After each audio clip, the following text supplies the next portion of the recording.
तिरिया चरित्र एक प्रसिद्ध लोककथा है जो भारतीय समाज में स्त्रियों के अद्भुत चरित्र, उनकी चतुराई और संकल्प को दर्शाती है। ये कहानी यह भी बताती है कि कैसे स्त्रियां परिस्थितियों से निपटने में अपनी बुद्धिमत्ता और धैर्य का प्रयोग करती हैं। ये कहानी समय और स्थान की सीमा से परे है और आज भी प्रासंगिक है। कहानी का सारांश। पुराने समय की बात है, एक गांव में एक ब्राह्मण अपनी पत्नी के साथ रहता था। ब्राह्मण अपनी पत्नी को अत्यधिक स्नेह करता था, लेकिन वह अत्यधिक रूढ़िवादी और स्त्रियों पर शक करने वाला था। उसका मानना था कि तिरिया चरित्र यानी स्त्रियों का स्वभाव अक्सर कपटी और चालाक होता है। वह अपनी पत्नी पर भरोसा तो करता था, लेकिन मन ही मन ये सोचता रहता था कि स्त्रियां किसी भी परिस्थिति में अपने स्वार्थ को प्राथमिकता देती हैं। दंपत्ति का प्रेम और शक। ब्राह्मण की पत्नी अत्यंत सुंदर, विदुषी और धर्मपरायण थी। वह अपने पति के प्रति निष्ठावान थी और उसकी हर बात मानती थी। लेकिन ब्राह्मण की यह आदत कि वह बार बार उसकी निष्ठा पर सवाल उठाता था, उसे कष्ट पहुंचाती थी। एक दिन ब्राह्मण को किसी काम से दूसरे गांव जाना पड़ा। वह अपनी पत्नी को अकेला छोड़ने में हिचकिचा रहा था, क्योंकि उसे लगता था कि वह उसके पीठ पीछे कुछ गलत कर सकती है। इसलिए उसने अपनी पत्नी से कहा, मैं तुम्हें अकेला छोड़कर जा रहा हूं, लेकिन याद रखना, मैं तुम्हारी हर हरकत पर नजर रखूंगा। पत्नी ने हंसते हुए कहा, आप निश्चिंत होकर जाइए, मैं आपकी अनुपस्थिति में अपने कर्तव्यों का पालन करूंगी। दूसरे गांव में ब्राह्मण का अनुभव।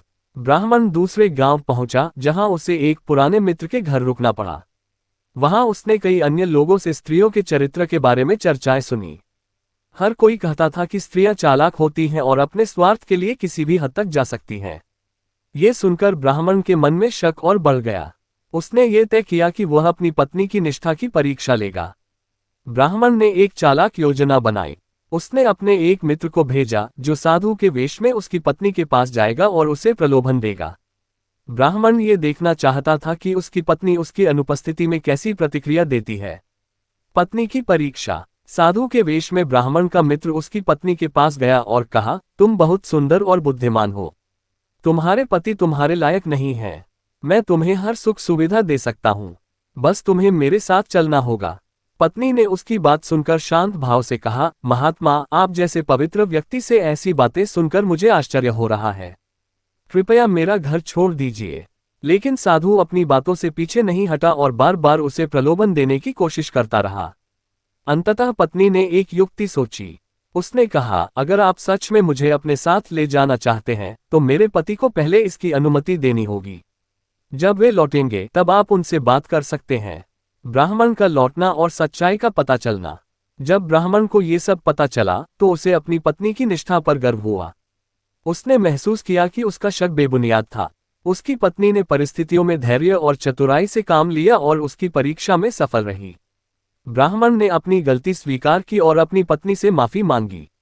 उसने वचन दिया कि वह भविष्य में कभी भी उसकी निष्ठा पर शक नहीं करेगा। कहानी की शिक्षा। तिरिया चरित्र की यह कहानी स्त्रियों की निष्ठा, धैर्य और चतुराई को दर्शाती है। ये सिखाती है कि रिश्तों में विश्वास का होना बहुत जरूरी है। बिना विश्वास के संबंधों में शक और अशांति का वातावरण बनता है। इस कहानी का उद्देश्य यह है कि किसी भी व्यक्ति को, चाहे वह पुरुष हो या स्त्री, बिना कारण किसी पर शक नहीं करना चाहिए।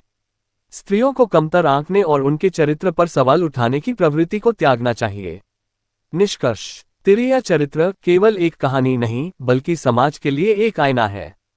यह न केवल स्त्रियों की महिमा का वर्णन करती है, बल्कि यह भी बताती है कि किस प्रकार किसी भी परिस्थिति में विवेक और धैर्य से काम लिया जा सकता है।